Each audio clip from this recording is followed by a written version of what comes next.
बिस्मिल्लाहिर्रहमानिर्रहीम। अस्सलाम वालेकुम। Welcome to easy cooking with Naureen. आज मैं आपके साथ दाल माश की रेसिपी शेयर करने जा रही हूँ, जिसे कई लोग उड़द की दाल भी बोलते हैं। ढाबा स्टाइल आज हम शाही दाल माश की रेसिपी आपके साथ शेयर करूँगी मैं।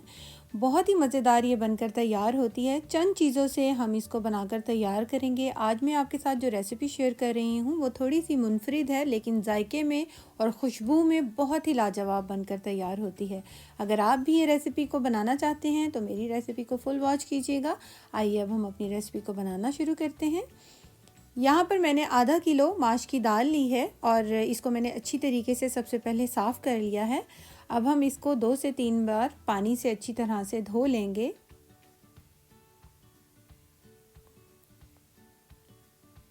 अच्छी तरह से हमने इसको ठंडे पानी से वॉश कर लेना है दाल को। और दाल को अब हम भिगो देंगे तकरीबन आधे घंटे के लिए। आधे घंटे के लिए हम दाल को लाजमी भिगोएंगे, इससे दाल का दाना फूला फूला और खिला खिला बनकर तैयार होगा। यहाँ पर अब हम इसको आधे घंटे के लिए रख देते हैं। आधे घंटे के बाद ये देखिए दाल का दाना अच्छा खासा डबल यानी कि फूल चुका है और नरम हो गया है। और अब हम इसका पानी जो है ये निकाल देंगे और हमें सिर्फ दाल चाहिए, हम उसका इस्तेमाल करेंगे। यहाँ पर मैंने एक कढ़ाई के अंदर दाल को डाल लिया है, इसका पानी निकाल दिया था। अब हम इसके अंदर ऐड करेंगे एक मीडियम साइज़ का मैंने टमाटर लिया था, उसको मैंने स्लाइस में कट कर लिया है। इसको ऐड कर देंगे। 1 टेबलस्पून लहसुन और अदरक का पेस्ट ऐड करेंगे। 1 टेबलस्पून कुटी हुई लाल मिर्च ऐड करेंगे। इसके अंदर पिसी हुई लाल मिर्च नहीं जाती, कुटी हुई लाल मिर्च ही आप डालिएगा। 1 टीस्पून मैंने नमक का ऐड किया है और 4 अदद साबुत लाल मिर्चें ऐड की हैं।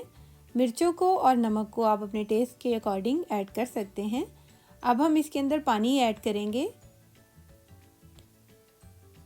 यहाँ पर मैंने तकरीबन आधा किलो ये दाल ली है और इसके अंदर जो पानी ऐड किया है 3 कप के बराबर मैंने यहाँ पर पानी ऐड किया है। अच्छी तरह से तमाम मसालों को पानी के साथ दाल के अंदर मिक्स कर देंगे और हाई फ्लेम पर इसको उबाल आने तक हमने पकाना है।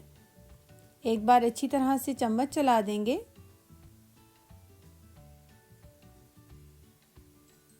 और यहाँ दाल में बहुत अच्छी तरीके से उबाल आ चुका है और दाल अच्छी तरीके से पकना शुरू हो गई है। अब हम इसको ढक कर लो टू मीडियम फ्लेम पर तकरीबन 10 मिनट के लिए पकाएंगे।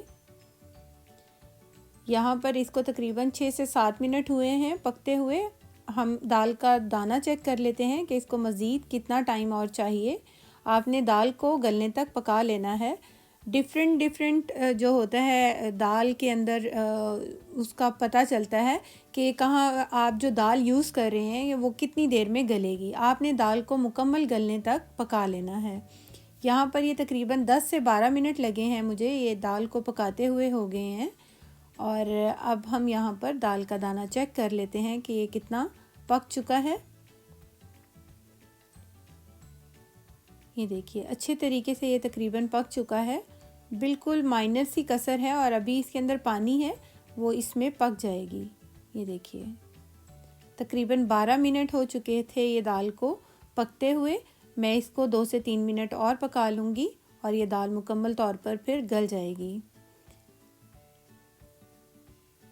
अब हम इसको ढक कर लो फ्लेम पर 3 से 4 मिनट और पका लेते हैं, जब तक हम इसका जो है मज़ेदार सा खुशबूदार सा तड़का तैयार करते हैं। यहाँ पर मैंने एक फ्राई पैन लिया है, उसके अंदर हाफ़ कप के करीब मैंने ऑयल ऐड किया है। और अब हम इसके अंदर कुछ साबुत गरम मसाले, जिसमें 3 अदद लौंग हैं, 1 बड़ी इलायची, 10 से 12 दाने साबुत काली मिर्च के, 1 अदद दालचीनी का टुकड़ा है छोटा सा और 1 टीस्पून यहाँ पर मैंने ज़ीरा लिया है, सफ़ेद ज़ीरा साबुत।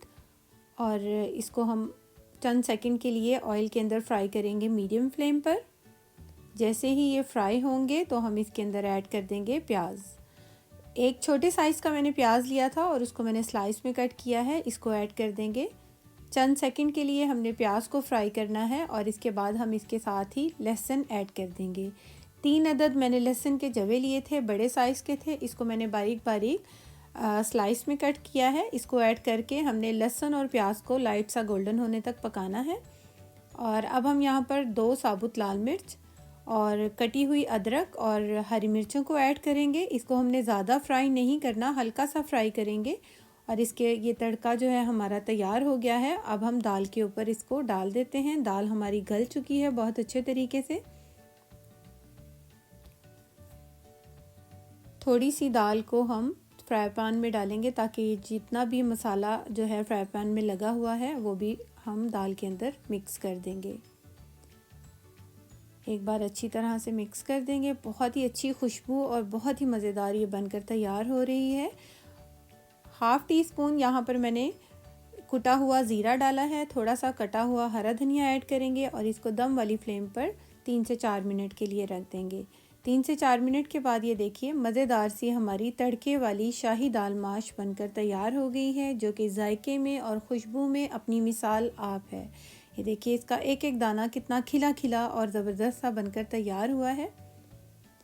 होपफुली आपको मेरी ये रेसिपी ज़रूर पसंद आई होगी। रेसिपी अच्छी लगी हो तो मेरे चैनल को लाइक शेयर एंड सब्सक्राइब ज़रूर कीजिएगा। Thanks for watching. अल्लाह हाफिज़।